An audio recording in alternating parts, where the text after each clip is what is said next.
கிறிஸ்து இயேசுவுக்குள் பிரியமாக அழைக்கப்பட்டு தெரிந்து கொள்ளப்பட்டதான அன்பு சகோதர மற்றும் சகோதரிகளே, உங்கள் அனைவருக்கும் மீண்டுமாக நம்முடைய சர்வ வல்லமை கொண்ட பரலோக பிதாவாகிய தேவனுடைய பரிசுத்தம் நிறைந்த நாமத்தினாலும் அவரது ஒரே பேரான குமாரனும் நமது அருமை இரட்சகரும் ராஜாவும் ஆகிய கிறிஸ்து இயேசுவினுடைய இனிதான நாமத்தினாலும் கிருபை அன்போடு கூடிய சமாதானமும் உண்டாகி பெருக கடவுது என்கின்ற அன்பின் வாழ்த்துக்களோடு நான் சார்ந்திருக்கிற சபையார் மற்றும் ஊழியத்தை நிமித்தம் நாம் பிரயாணப்படுகின்ற அனைத்து பட்டணங்கள் தோறும் இருக்கக்கூடிய உங்களுடைய சகோதர சகோதரிகள் யாவருடைய அன்பையும் வாழ்த்துக்களையும் இந்த வேலையிலே தெரியப்படுத்திக் கொள்கிறேன். பிரியமானவர்களே, நம்ம 10 கற்பனைகளின் கோட்பாடுகள் எனக்கூடிய தொடர் ஸ்டடியில இதுவரைக்கும் 4 பாடங்களை பார்த்திருக்கிறோம். கட்டளை 2 தான் நம்ம பார்த்திருக்கோம். முதலாம் கட்டளை, 2ஆம் கட்டளை, முன்னுரை மற்றும் விக்கிரக ஆராதனை 2 பாகங்களாக இருந்ததுனால மொத்தம் பாடம் இதுவரைக்கும் 4 கடந்து போயிருக்கிறது. இன்றைய தினத்துல கட்டளை 3, பாடம் 5, வரிசைப்படி பாடம் 5. கட்டளைப்படி பார்க்கும்போது 3ஆம் கட்டளை தேவனுடைய நாமத்தை கனப்படுத்துதல் என்ற தலைப்பு, உபத்தலைப்பு. ஆனால் அது வீணிலே வழங்காதிருப்பாயாக என்று வசனம் வருகிறது. ஆனால் பாடத்திற்கு தலைப்பாக நம்ம சூட்டும் பொழுது தேவனுடைய நாமத்தை கனப்படுத்துதல் என்ற ஒரு பாசிட்டிவான ஒரு தலைப்பை வைப்பது நன்மையாக இருக்கும். யாத்ராகமம் 20 வசனம் 7 வாசிக்க கேட்போம்.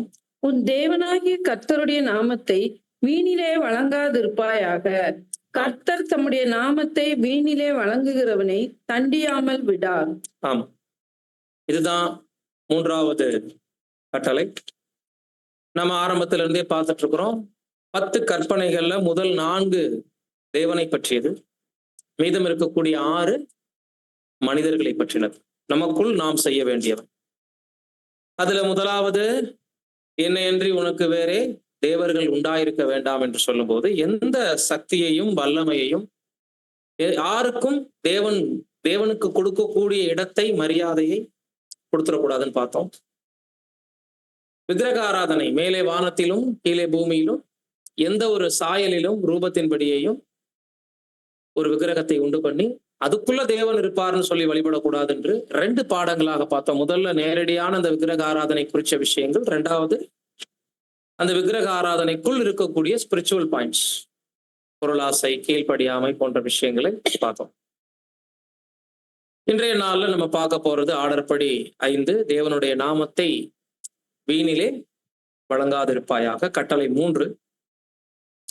இப்ப தேவனுடைய நாமம் என்று சொல்லும்போது திருத்துவம் பாடத்துல கேட்டுட்ட விஷயங்கள் அதுல காணப்படுகிறபடினால ஜாஸ்தி நம்ம மறுபடியும் அதுக்குள்ள போய் தேவனுடைய நாமத்தை குறித்து இந்த எபிரேய பதம் பத்தியோ கிரேக்க பதம் பத்தியோ பார்க்க போறது இல்லை. நேரடியாகவே நமக்கு தெரியும் தேவனுடைய நாமம் என்பது என்ன என்று. படிக்கலாம் வசனம். யாத்ராகமம் 6ஆம் அதிகாரம் வசனம் 2, 3 முதலாவது வாசிக்க கேட்போம். மேலும் தேவன் மோசேயை நோக்கி, நான் யெகோவா சர்வ வல்லமை உள்ள தேவன் என்னும் நாமத்தினால் நான் ஆபிரகாமுக்கும் ஈசாக்குக்கும் யாக்கோபுக்கும் தரிசனமானேன். ஆனாலும் யெகோவா என்னும் என் நாமத்தினால் நான் அவர்களுக்கு அறியப்படவில்லை. முதல்ல தனது சொந்த பெயரை பிதாவாகிய தேவன் தெரிவித்த இடம் இந்த இடம்தான். யாருக்கு? மோசே. ஆபிரகாம், ஈசாக்கு, யாக்கோபுக்கு கூட சர்வ வல்லவர் என்றுதான் நான் என்னை தெரியப்படுத்தினேன். ஆனால் என்னுடைய பெயர் என்ன? யெகோவா. யெகோவா எனக்கூடிய பெயர்ல இங்கதான் உனக்கு நான் என்னை வெளிப்படுத்தியிருக்கிறேன்னு சொல்றாங்க. இப்ப அதனுடைய அர்த்தம் என்னன்னு நமக்கு தெரியும். 3ஆம் அதிகாரம் யாத்ராகமம் 14.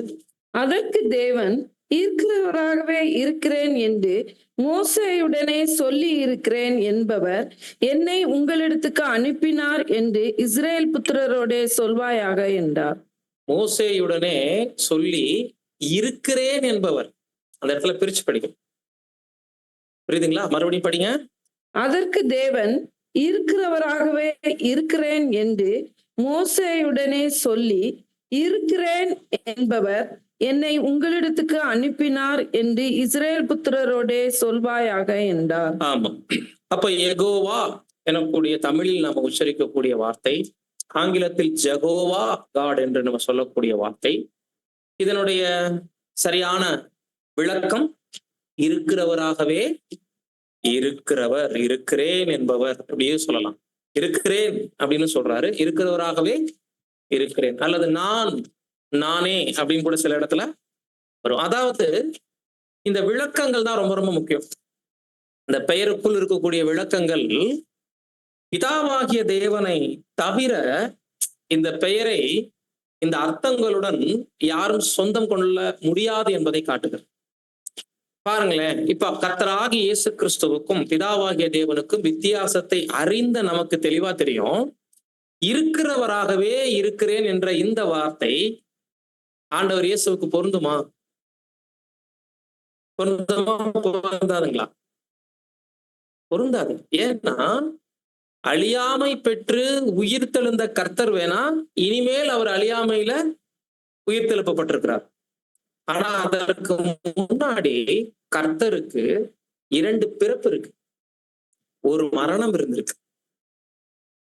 ஆனா பிதாவாகிய தேவனுக்கு ஒருவராய் சாகாமையுள்ளவர், அப்படிதான் படிக்கிறோம்.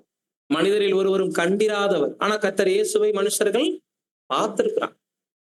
இன்னொன்னு, ஆதியும் அந்தமும் இல்லாதவர் பிதாவானவர். ஆனா கர்த்தர் இயேசு ஆதியும் அந்தமும் ஆனவர். அப்படின்னா அவருக்கு துவக்கமும் இருக்கு. எப்படி? பிதாவுடைய சிருஷ்டிப்பின் துவக்கம் கிறிஸ்து, அவருக்கு அப்புறம் வேற யாரையும் தேவன் சிருஷ்டிக்கல. இப்படி கர்த்தர், தேவன், ரட்சகர், மீட்பர், இப்படி காமனா நிறைய பெயர்கள் கிறிஸ்துவுக்கும் பொருந்தும், பிதாவாகிய தேவனுக்கும் பொருந்துங்கிறதுனால குழப்பிக்கிறாங்க நிறைய பேர். 2 பேரும் ஒருத்தர் தான். ஆனால் இந்த ஒரு பெயரை தேவனே நினைச்சாலும் ரொம்ப ரொம்ப நேசகுமாரனுக்கு கூட என்ன பண்ண முடியல, கொடுக்க முடியல. ஏன்னா காரண காரியமான பேரா போச்சு. பேருக்கு என்ன இருக்கு? காரண காரியம் இருக்கு. அது ஒண்ணும் பண்ண முடியாது. ஏன்னா தேவனுக்கு தான் தொடக்கமும் இல்லை முடிவும் இல்லை. அவர் மட்டும்தான் இருந்தே இருக்கிறார், இருந்துகிட்டே இருக்கிறார், எப்போதும் இருக்கிறவராக இருக்கிறார். அப்ப லாஜிக் இல்லாம, ஒரு உண்மை இல்லாத ஒரு விஷயத்தை பெயர் சூட்டல் மூலமா யாருக்கு நம்ம வைக்க முடியாது இல்லைங்களா? இம்மானுவேல்னு பேர் வச்சிருக்காங்க இல்லைங்களா? உலக ரட்சகர்னு பேர் வச்சிருக்காங்க. இப்படி ஆண்டவர் இயேசு பேரை கூட நிறைய பேர் சூட்டி இருக்கிறாங்க. அதுவே முதல்ல ராங். ஆனா யாராவது பிதாவாகிய தேவனுடைய பேரை வைக்க முடியுமா? ஏன்னா அந்த பேருக்கு என்ன இருக்கு? அர்த்தம் இருக்கு, காரணம் இருக்கு. அப்படி பார்க்கும்போது பிரியமான சகோதர சகோதரிகளே, இந்த பெயருக்கு நிறைய விளக்கங்கள் நம்ம கொடுக்கலாம்.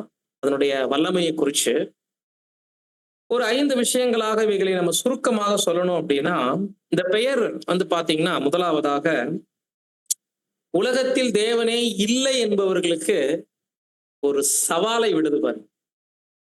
இந்த பெயருக்கு பல அர்த்தம் இருக்கு.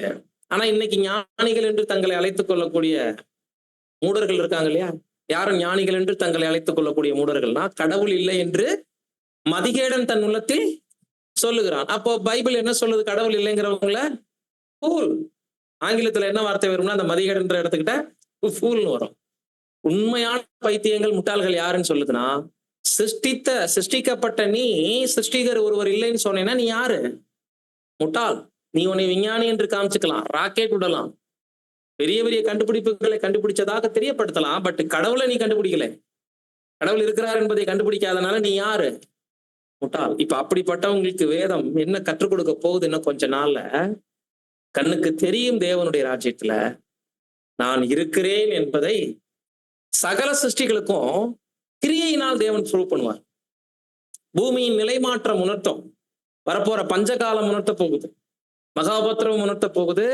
அதை தொடர்ந்து கண்ணுக்கு தெரிகிற ராஜ்யம் பூமியில ஸ்தாபனமாகும் போது உயிர்த்தெழுதல் நிரூபிக்க போது தேவன் இருக்கிறார் என்பதை. அதுக்கு மேல ஒரு எவிடன்ஸ் தேவையே இல்லை இல்லைங்களா? கர்த்தர் இயேசுனுடைய பிறப்பும் ஈடுபலியும் அவருடைய உயிர்த்தெழுதலும் சொல்ல போகுது உலகத்துக்கு தேவன் ஒருவர் இருக்கிறார் என்பது. இது முதல் பாயிண்ட். தேவனே இல்லை என்று சொல்லுகிறவர்களுக்கு பதில் தேவனுடைய பெயர்ல இருக்கு, இருக்கிறவராகவே இருக்கிறார். அது மாத்திரமல்ல, இந்த இதுல இணைச்சு நம்ம பார்க்கும்போது அவருடைய அதிகாரம், அவருடைய வல்லமை, அவருடைய வார்த்தை, சகலத்திலும் காணப்படக்கூடிய தனித்துவத்தை, இந்த பவர்ஃபுல்லான நிலைமையை அந்த பெயர் நமக்கு குறிப்பிடுகிறது. 2வது நம்ம பார்க்கும்போது தேவனுடைய குண இயல்புகள் இருக்கு இல்லைங்களா, அவருடைய குணலட்சணம், அதுல ஒருபோதும் தேவன் மாறாதவராக இருக்கிறார். தேவனுடைய குணலட்சணத்துல ஒருபோதும் அவர் மாறாதவராக. அப்ப தேவனுடைய குணலட்சணத்தில் அவர் ஒருபோதும் மாறுறதில்ல அப்படின்னா நம்ம நிறைய படிக்கிறோம். அவருடைய நம்பகத்தன்மை, அவர் சொல்லியும் செய்யாதிருப்பாரோ, வாக்குரைத்தும் நிறைவேற்றாதிருப்பாரோ அப்படிலாம் படிக்கும்போது அவர் பொய்யுரையாத தேவன். அவருடைய கேரக்டர்ல அவர் எப்படி இருக்கிறாரு, இன்னைக்கு மனுஷன் சொல்லுவான், செய்ய மாட்டான். நம்பகத்தன்மையை அவங்களால நினைச்சாலும் எல்லாரிடமும் சரியான விதத்துல கடைபிடிக்க முடியாது. ஆனா தேவன் தன்னை நம்புகிறவர்களுக்கு எப்போதும் நம்பகத்தன்மை உள்ளவராக, அவருடைய குணலட்சணங்கள்ல ஒருபோதும் அவர் மாறாதவராக காணப்படுகிறார். எதுக்காகவும் யாருக்காகவும் அவருடைய குணம் ஒருபோதும் என்னாகாது, மாறா. தகுதியான நேரங்கள்ல நீதி, சரியான நேரங்கள்ல அன்பு, சரியான நேரங்கள்ல ஞானம், வல்லமையை வெளிப்படுத்தும். மூன்றாவதாக பார்க்கும்போது தேவனுக்கென்று ஒரு கொள்கை இருக்கு. அந்த கொள்கையில அவர் இருக்கிறவராகவே இருக்கிறார். அது என்ன கொள்கை அப்படின்னா, அப்ப நம்ம மேல பார்த்த பாயிண்டோட இது இசைந்து வருது. குணலட்சணத்தில் அவர் ஒருபோதும் மாற மாட்டார்னு சொல்ற மாதிரி, கொள்கைனா என்னன்னா, இப்போ எல்லாமே ஒரு கொள்கையின் அடிப்படையில சில அமைப்புகளை உருவாக்கி நடத்துறாங்க. அதுக்கு ஒரு பேஸ் மட்டமா ஒரு கொள்கை சொல்லுவாங்க. அந்த கொள்கையை தான் அந்த கட்சிக்கு, ஸ்தாபனங்களுக்கு ஆதாரமாக வைப்பாங்க. அந்த மாதிரி தேவனுடைய கொள்கை என்னன்னா, அந்த 4 குணலட்சணங்களின் மீது கட்டப்பட்டிருக்கு. அதுல நீதியும் ஞானம் நியாயமும் சிங்காசனத்தின் ஆதாரம். ஆனால் அது கொள்கையான்னு கேட்டீங்கன்னா, அது ஒரு விதத்துல கொள்கைதான். ஆனால் தேவன் அன்பாகவே இருக்கிறார். நல்லா கவனிச்சு, நீதியாகவே இருக்கிறார்னு சொல்லப்படல. அப்படின்னா அதை நம்ம கொள்கையாக பார்த்திருக்கணும். எதை? நீதியை. ஆனா அன்பாகவே இருக்கிறார்னு சொல்லும் போதே, இப்ப பேரர்த்தமே என்னங்க, இருக்கிறவராகவே இருக்கிறேன் என்று சொல்லும் போது, அன்பு, நீதி, ஞானம், வல்லமை ஆகிய 4 குணலட்சணத்தை வரிசைப்படுத்தி, இதுல எந்த குணாதிசயத்தை கேட்டு மற்ற குணங்கள் செயல்படுது அப்படின்னு பாத்தீங்கன்னா, அன்பு அனுமதிக்காததை நீதி செய்யாது, அன்பு அனுமதிக்காததை ஞானம் அனுமதிக்காது, அன்பு அனுமதிக்காத எதையும் வல்லமை செயல்படுத்தாதுன்னு சொல்றார் சகோதரர் செல்வர். அப்ப அன்பு சார்ந்த குணலட்சணங்கள் என்று சொல்லும் போது, தேவனுடைய 4 குணலட்சணங்களும் கொள்கையினுடைய ஒவ்வொரு கூட்டுத்தொகை தான். ஆனாலும் இந்த அனைத்து கொள்கைகளும் எதன் அடிப்படையில் ஆணி வேறாக அமைந்திருக்குன்னா அன்பு. சோ அன்பாகவே இருக்கிறார். இப்படி அவர் பேரர்த்தத்தை பாருங்க. உலகத்துல கடவுள் இல்லைங்கிறவங்களுக்கு இருக்கிறார் சொல்ல போறார் இன்னும் கொஞ்ச நாள். குணலட்சணத்துல ஒருபோதும், நம்பகத்தன்மையில அவர் மாறாமல் இருக்கிறார், கொள்கைகள்ல ஒருபோதும் மாறாமல் இருக்கிறார். தெய்வீக திட்டத்தில் அடுத்த 4வது பாயிண்ட், அவருக்கென்று இருக்கக்கூடிய தெய்வீக திட்டம், பிளான், அந்த நோக்கத்தில் ஒருபோதும் அவரு மாறாதவராகவே இருக்கிறவராகவே இருக்கிறார். உலக தோற்றத்திற்கு முன்பே வரையறுக்கப்பட்ட திட்டம், தூதர்கள் உருவாவதற்கு முன்பு உருவாக்கப்பட்ட திட்டம், சொந்த பேரான குமாரனே உருவாவதற்கு முன்பே உருவாக்கப்பட்ட திட்டம். இதுல எங்கேயாவது திருத்தம் அழிச்சு மறுபடியும் திருத்தி புதிதான ஒரு விஷயங்களை எழுதுற மாதிரி தேவனுக்கு தேவை இருக்கான்னா இல்ல. அவர் பதறதில்லை, தடுமாறுறதில்ல, குழப்பம் அடையுது. இப்ப நம்ம ஒரு பேப்பர் எடுத்து எழுதுறோம், நம்ம நினைச்ச மாதிரி வரல, கசக்கி தூக்கி போட்டு அடுத்த பேப்பர் எடுத்து எழுதுறோம். கடைசி வரைக்கும் நமக்கு கிடைக்கக்கூடிய அந்த ஆன்சர், ஒரு கணக்கு போடுறோம், அந்த கணக்கு வந்து சேர்ற வரைக்கும் திரும்ப திரும்ப அந்த பேப்பர் என்ன பண்ணிட்டு இருப்போம், கசக்கி தூக்கி போட்டு புதுசா கணக்கு போட்டு எப்போ ஃபைனல் ஆகுதோ, நமக்கு திருப்தி ஆகுதோ அப்ப அதை நம்ம முடிவு கொண்டு வருவோம். ஆனா தேவன் தன்னுடைய தெய்வீக திட்டத்துல முதல்ல ஆன்சர் எழுதிடுறாராம். கூட்டுத்தொகையை முதல்ல என்ன பண்ணிடுறாரு, போட்டுட்டு தான் மேல கலங்களை என்ன பண்றார், பிரிக்கிறார். சோ பதஷ்டத்துக்கோ பாத்தி திருத்துறதுக்கோ மறுபடியும் முதர்ந்து உருவாக்குறதுக்கோ அவசியம் இல்லை. அவர் எண்ணினபடி எல்லாம் நடக்கும், அவர் சித்தப்படி எல்லாம் செய்வாரு, அவருக்கு என்னெல்லாம் தோணுதோ அதெல்லாம் செய்வார். ஆனா அது எல்லாமே நியாயமா இருக்கும், நீதியா இருக்கும், அன்போடு இருக்கும், இரக்கத்தோட நிச்சயமா இருக்கும். சோ தனது திட்டத்தில் ஒருபோதும் மாறாதவராக இருக்கிறவராகவே இருக்கிறார். ஃபைனலா நம்ம பார்க்கும்போது கடவுள் இல்லை என்பவர்களுக்கு அவர் இருக்கிறவராகவே இருக்கிறார். முதல் பாயிண்ட் நம்ம பார்த்த மாதிரி, இன்னைக்கு முழு மனுக்குலமும் கடவுள் இருக்குன்னு நம்புறாங்க மெஜாரிட்டி. ஆனா அவங்களுக்கு உண்மையாகவே இருக்கிறவரை தெரியுமா? தெரியாது. ஆனா ஒரு டைம்ல உலகத்துல இந்த விஷயம் ஒரு சாம்பிளா நடந்துச்சு.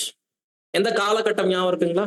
பிதாவாகிய தேவனுடைய பெயர் பிரஸ்தாபத்தை ஒரு குறிப்பிட்ட காலகட்டத்துல, அந்த நாட்கள்ல முழு உலகமும் அறியும்படி ஒரு சம்பவம் நடந்துச்சு. எந்த சம்பவம் ஞாபகம் இருக்குங்களா? அந்த சம்பவம் தான் வரப்போற மகாபத்திரவத்திற்கு ஒரு சாம்பிளா இருந்துச்சு. எகிப்தின் விடுதலை. எகிப்து வல்லரசு தேசத்துல மிக முக்கியமான தேசமாக அந்த நாள்ல காணப்படும். அதாவது அந்த காலகட்டத்துல எகிப்து தான் உலகத்திலேயே முக்கியமான ஒரு நாடாக காணப்பட்டோம்.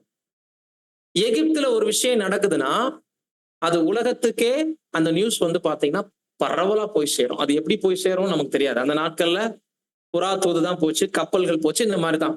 ஆனா எப்படியோ போய் சேர்ந்திருக்கும். அப்ப என்ன பேசியிருக்காங்கன்னா, அதிகமான கடவுள்களை கொண்ட தேசம், அதிகமாக விக்கிரக ஆராதனை வணங்கக்கூடிய தேசம், மூட நம்பிக்கையில ஊறி போயிருக்கிற தேசம், அவ்வளவு கடவுள்கள் இருந்தும் இவர்களை விடுவிக்க முடியல, காப்பாற்ற முடியல. ஆனா ஒரு நபர் போய் ஒரு தடியை கையில வச்சுட்டு அவங்க கண்ணுல விரல் விட்டு ஆட்டிட்டார். பார்வனுடைய கண்ணுக்குள்ள விரலை விட்டு ஆட்டிட்டு வந்திருக்கிறார்.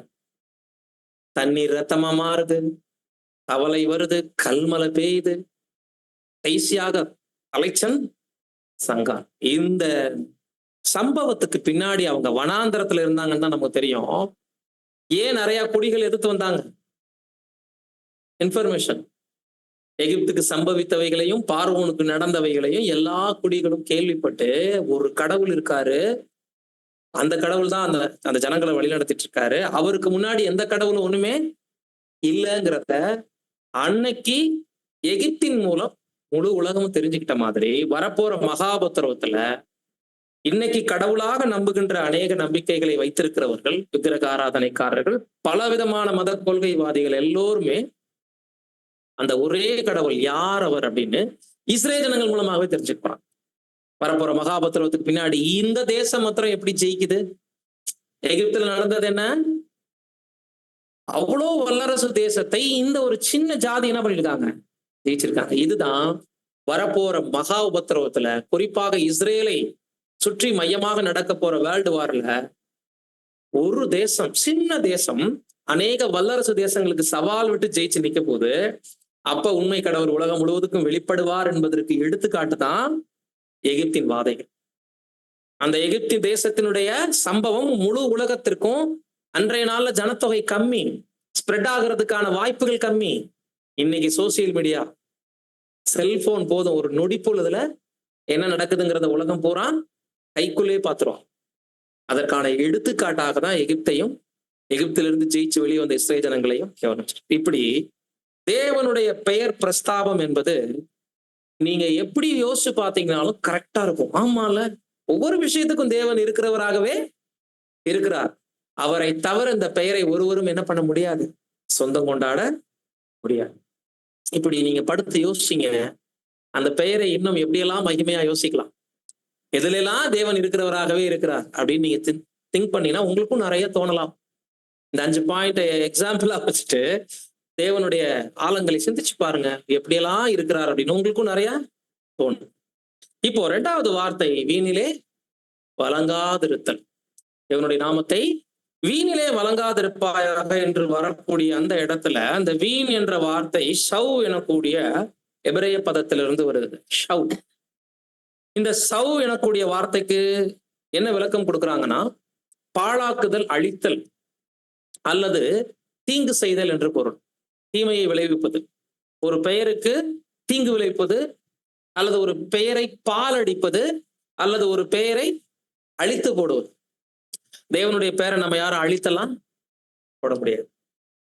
ஆனா அந்த பாழாக்குதல், தீங்கு விளைவித்தல் அப்படின்றது நமக்கு எதை யோசிக்க வைக்குது அப்படின்னா, தேவனுடைய பெயரை கெடுக்கும்படி அல்லது தேவனுடைய நாமத்திற்கு தூஷணம் ஏற்படும்படி, தேவனுடைய நாமத்தை அநேகர் பார்த்து அவமதிக்கும்படி நாம நடந்து கொள்வதை தான் பாலடித்தல், வீணடித்தல், தீங்கு விளைவித்தல் என்று பொருள்படும்படி அந்த எபிரேய வார்த்தை ஷவ் எனக்கூடிய வார்த்தை அங்கே காணப்படுகிறது. அன்புக்குரிய சகோதர சகோதரி, இதை உதாரணத்திற்கு நம்ம பழைய ஏற்பாட்டுல இஸ்ரேல் ஜனங்களுடைய செயல்பாட்டில் இருந்து வாசிக்கும் போது லேவியராகமம் 19:12 இந்நாமத்தை கொண்டு பொய்யானை இடுகிறதினால் உங்கள் தேவனுடைய நாமத்தை பரிசுத்த குலைச்சலாக்காமலும் இருப்பீர்களாக. நான் கர்த்தர்.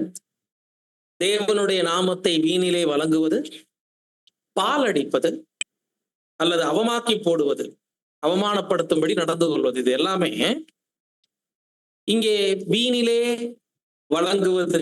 கூடவே என்ன ஒரு வார்த்தை வருது, மறுபடியும் படிங்க. என் நாமத்தை கொண்டு பொய்யானை பொய் இடுகிறதினால் ஆணை இடுதல், உங்கள் தேவனுடைய நாமத்தை பரிசுத்த குலைச்சலாக்காமலும் இருப்பீர்களாக. நான் இப்ப வீணிலே வழங்குவது என்பது ஒரு ஆதாரம் நமக்கு கிடைச்சிருக்கு. ஆணையிட்டாலே அது என்னவா, தேவனுடைய பெயரை கூறி இந்த பெயரால் நான் ஆணையிடுகிறேன்னு சொன்னாலே ஆதார வசனத்திற்கு இது சப்போர்ட் பண்ணுது. வீணிலே வழங்காதிருப்பாயாகன்னு சொல்லும்போது, நான் இந்த விஷயத்துக்கு உனக்கு உண்மையா இருக்கேன் அப்படின்னு சொல்லி தேவனுடைய பெயரை கொண்டு நான் உனக்கு ஆணையிடுறேன், சொன்னபடி செலுத்தி தீர்ப்பேன் அப்படின்னு சொல்லிட்டு தேவனுடைய பெயர்ல ஆணையிடுதல் அல்லது சத்தியம் பண்ணிட்டு சொன்னபடி நடக்கலைனா அந்த பெயருக்கு இழுக்கு.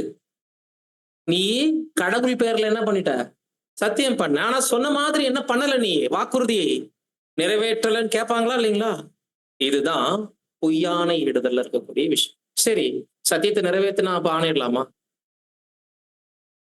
எதுக்குமே என்ன இல்லை, நீங்க நம்பகத்தன்மையோடு நடந்துகிட்டாலும் தேவனுடைய பெயர் அவ்வளவு சாதாரணமானது இல்லை. அதை என்ன பண்ணாதீங்க, வீணில வழங்காதீங்க. நல்லதோ கெட்டதோ அவங்க என்ன சொல்ல எதை அனுமதி கொடுக்கல. தேவையற்ற இடங்கள்ல தேவனுடைய பெயரை பயன்படுத்தாதீங்கிறத ஆதார வசனத்தினுடைய தன்மை. ஆனா அப்ப நம்ம கேட்கலாம், தேவனே ஆணையிட்டு இருக்கார்,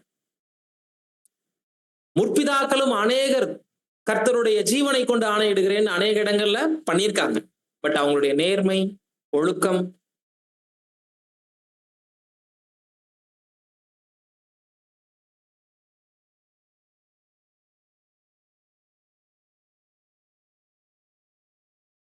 வேண்டாம். தேவன் அதுக்கு என்ன பண்ணல, அனுமதி கொடுக்கல. ஆண்டவரே என்ன சொல்லியிருக்கிறார், அதுக்கு தயவு செஞ்சு செய்யாதீங்கன்னு தான் நமக்கு சொல்லியிருக்காரு. அப்ப பாருங்க, எபிரேயர் 6:13-14. ஆபிரகாமுக்கு தேவன் வாக்குத்தத்தம் பண்ணின போது ஆணையிடும்படி தம்மிலும் பெரியவர் ஒருவரும் இல்லாதபடியினாலே தமது பேரிலே தானே ஆணையிட்டு, நிச்சயமாக நான் உன்னை ஆசீர்வதிக்கவே ஆசீர்வதித்து உன்னை பெருகவே பெருக பண்ணுவேன் என்றார். இப்ப தேவனே ஆணையிட்டு இருக்காரு. ஒண்ணு செய்யக்கூடாதுன்னு சொன்னத தேவன் செஞ்சிருக்காரு. அப்ப இந்த விஷயத்துல அநேக விஷயங்கள்ல நாம செய்யக்கூடாதுன்னு சொன்னதை தேவன் செய்யறது இல்லைன்னு பார்த்திருக்கோம். இந்த இடத்துல தேவன் செஞ்சிருக்காரு. ஆபிரகாமுக்கு ஆணையிடும் போது தன்னிலும் பெரியவர் யாரும் இல்லாதனால தன் பேர்ல என்ன பண்ணிருக்காரு, ஆணையிட்டு இருக்காரு. அப்ப இது எப்படி ஏத்துக்க முடியும் அப்படின்னா, நல்லா கவனிங்க, தேவன் தன் பேர்ல ஆணையிட்டு இருக்காரு அப்படின்னா என்ன அர்த்தம்? அவரால் மட்டுமே வார்த்தைகளையும் செய்கைகளையும் 100% சரியாக நிறைவேற்ற முடியுங்கிறனால அவர் மேல் அவர் இடக்கூடிய சத்தியமும் ஆணையும் ஒருபோதும் பொய்க்க போறது இல்ல. அவர் பெயரை அவர் உச்சரிக்கிறதுக்கும் பயன்படுத்துறதுக்கும் அவருக்கு ரைட்ஸ் இருக்குது, நமக்கு தான் இல்லைன்னு சொல்ல வராரு. நீங்க தான் என்ன பண்ணிருப்பீங்க, நிறைய தப்பு பண்ணிட்டு இந்த பெயரை பயன்படுத்துவீங்கிறதுனால செய்யாதீங்கன்னு சொல்லியிருக்காங்க. அப்ப தேவன் ஆணையிட்டு இருக்கிறாரு. முற்பிதாக்களும் அநேக நேரங்கள்ல தேவனுடைய ஜீவனை கொண்டுன்னு சொல்லியிருக்கிறாங்க. ஆனா பெயரை பயன்படுத்தினாங்களான்னு தெரியல. ஆனா ஜீவனை கொண்டுனாலும் சர்வ வல்லவருடைய பெயரினாலும் சொன்னாலும் எல்லாம் ஒண்ணுதான். எதுவுமே அனாவசியமாக தேவையற்ற இடங்கள்ல தேவனுடைய நாமத்தை பயன்படுத்துவதற்கு வேதத்தில் அனுமதி இல்லை என்பதை நமக்கு குறிக்கின்றோம். இப்படி நம்ம தொடர்ந்து நம்ம பார்க்கும்போது அன்புக்குரிய சகோதர சகோதரி, இந்த பழக்கம் பின்னால எதற்கு வழிநடத்திடுச்சு அப்படின்னா, தப்பு செய்யறவங்க கூட முற்பிதாக்கள் சத்தியம் பண்ணியிருக்காங்கல்ல, அவங்க கிட்ட தேவன் சத்தியம் பண்ணியிருக்காருல, நம்மளும் பண்ணிக்கலாம் அப்படின்னு கோதுமை வாங்குறதுக்கும் கொடுக்கறதுக்கும், இறைச்சி வாங்குறதுக்கும் கொடுக்கறதுக்கும், வெள்ளிகளை வாங்குறதுக்கும் கொடுக்கறதுக்கும், உண்மையா இருக்கிற மாதிரி காமிச்சிட்டு தப்பு பண்றதுக்கும் என்ன பண்ணிட்டாங்க ஃபியூச்சர்ல. இந்த காரியம் யாத்திராகமத்துல மலையில கொடுக்கப்பட்ட கட்டளை எங்க முழுமை அடையுதுன்னு பாத்தீங்கன்னா, ஆண்டவர் வர்ற வரைக்கும் நிரம்பிட்டு இருக்கு. ஜனங்கள் அந்த கட்டளை என்ன பண்ணல, பின்பற்றல, இந்த கட்டளையிலையும் அவங்க தோத்துதான் போயிருக்காங்க என்பதை தான் மலை பிரசங்கத்துல கர்த்தர் சொல்றாரு. 5ஆம் அதிகாரம் 33 இருந்து வாசிங்க. அன்றியும் பொய்யானை இடாமல் உன் ஆணைகளை கர்த்தர் முன்னிலையாய் செலுத்துவாயாக என்று பூர்வத்தாருக்கு உரைக்கப்பட்டதென்று கேள்விப்பட்டிருக்கிறீர்கள். நான் உங்களுக்கு சொல்லுகிறேன், பரிச்சேதம் சத்தியம் பண்ண வேண்டாம், வானத்தின் பேரில் சத்தியம் பண்ண வேண்டாம், அது தேவனுடைய சிங்காசனம். பூமியின் பேரிலும் சத்தியம் பண்ண வேண்டாம், அது அவருடைய பாதபடி. எருசலேமின் பேரிலும் சத்தியம் பண்ண வேண்டாம், அது மகாராஜாவினுடைய நகரம்.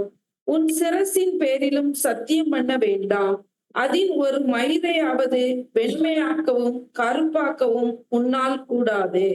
உள்ளதை உள்ளதென்றும் இல்லதை இல்லதென்றும் சொல்லுங்கள், இதற்கு மிஞ்சினது தீமையினால் உண்டாயிருக்கும்.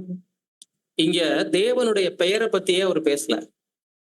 வானம், பூமி, தலைமுடி, சிங்காசனம், பிராக்டிக்கலா அப்படின்னா என்ன சொல்ல வர்றாருன்னா, பெரிய உதாரணங்களையும் சொல்றாரு. சின்ன உதாரணம், தலைமுடிய கூட உங்களால வெள்ளையாகவோ கருப்பாக்கவோ முடியாதும் போது எந்த இடத்துக்கு கொண்டு வந்து வழி நடத்துறாருன்னா, உங்ககிட்ட நேர்மை இருக்கோ இல்லையோ, உங்க வார்த்தையில உண்மை இருக்கோ இல்லையோ, நீங்க நிறைவேற்ற போறீங்களோ இல்லையோ, நல்லவங்களோ கெட்டவங்களோ அது வேற விஷயம். பொதுவாக எந்த காரியத்தின் மீதும் எந்த பொருளின் மீதும் நபர்கள் மீதும் சத்தியம் பண்ணி பழகாதீங்க. சத்தியம் என்பது எதனால வந்தது அப்படின்னா, நம்பகத்தன்மை இல்லாமல் போகும்போது. இப்ப தேவன் ஆணையிட்டார்னா யாருடைய நம்பகத்தன்மைக்காக ஆணையிட்டார்? அந்த இடத்துல ஆபிரகாமுக்கு திருப்தி வர்றதுக்காக. தேவன் தன் பேர்ல சந்தேகப்பட்ட ஒண்ணு ஆணையிடல. மனுஷன் இப்படியே தான் பழகிட்டான், அதனால என்ன பண்ணாரு? ஆணையிட்டார். புரியுதுங்களா? ஆனா நிறைவேற்ற வல்லவர், ஆணையிடலாம், தப்பில்லை.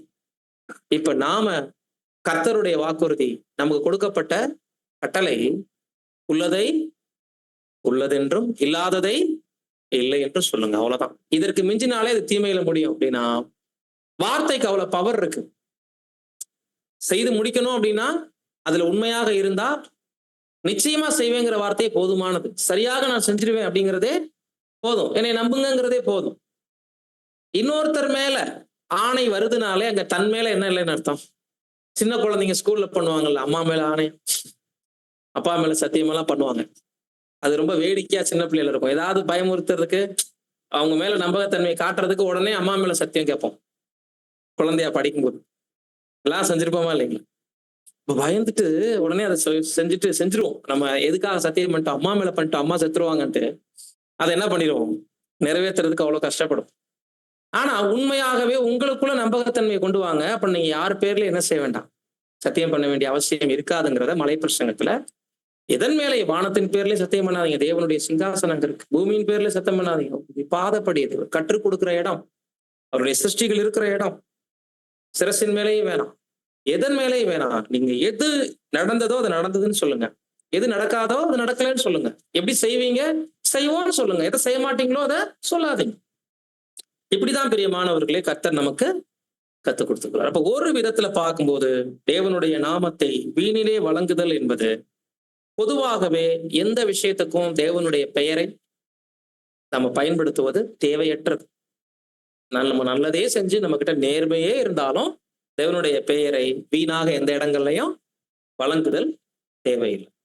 இப்ப இதனுடைய ஆவிக்குரிய அர்த்தங்களை இன்னும் பல கோணங்கள்ல சகோதரர்கள் நமக்கு கொடுக்கும்போது என்ன சொல்றாங்கன்னா, அந்த வீணடித்தலை குறித்து நம்ம பார்க்கும்போது, ஒரு வீணடித்தல் ஆணையிடுதல், அது செய்யக்கூடாதுன்னு பார்த்துக்கணும். நிறைய ஞான அர்த்தங்களை இதற்கு கொடுக்கும்போது என்ன சொல்றாங்கன்னா, ஆதாம் கிளார்க் எனக்கூடிய ஒரு வேத வல்லுநர், அவர் கொடுக்கக்கூடிய விளக்கம் பார்த்தீங்கன்னா, அதை வாசிக்கிறேன் உங்களுக்கு மத்தியில. தேவனுடைய நாமத்தை வீணிலே வழங்குவது என்பது தவறான சத்திய போதனைகளையும் குறிக்கின்றது. தேவன் அவருடைய பண்புகள் பற்றிய பொருத்தமற்ற அசத்தியங்களையும் குறிக்கின்றது. அதாவது ஆழ்ந்த பயபக்தி இல்லாத, உண்மை இல்லாத எந்த ஆராதனை கூடமும், போலியான எந்த உபதேசமும் கூட தேவனுடைய நாமத்தை வீணாய் வழங்குவதா. இப்படி கூட யோசிச்சிருக்காங்க சகோதரர்கள். இந்த பாடத்தை ஏற்றிய வெளிநாட்டு அன்பு சகோதரர்கள் இந்த வார்த்தைக்கான விளக்கத்தை ஒரு வரலாற்று ஆசிரியரிடமிருந்து எடுத்து நமக்கு கொடுக்குறாரு. அவர் என்ன சொல்லியிருக்கிறாரு பாருங்க, பியூட்டிஃபுல்லான ஒரு பாயிண்ட். தேவனுடைய நம்பகத்தன்மையை சரியா தெரிஞ்சுக்காம, அவருடைய தெய்வீக திட்டத்தை புரிஞ்சுக்காம, அவருடைய பிளான் தெரியாம, அவருடைய குணலட்சணங்களை சரியா தெரிஞ்சுக்காம பயன்படுத்தக்கூடிய வார்த்தைகள் அப்படின்னா, இப்ப தேவன் எரிச்சல் உள்ளவருங்கிறது என்னன்னு நமக்கு தெரியும். அதற்கு நமது பெண்டிகாஸ்ட் நண்பர்கள் என்ன சொல்றாங்க? எரிச்சல் உள்ள தேவன்னா கோபம்னு அர்த்தம்.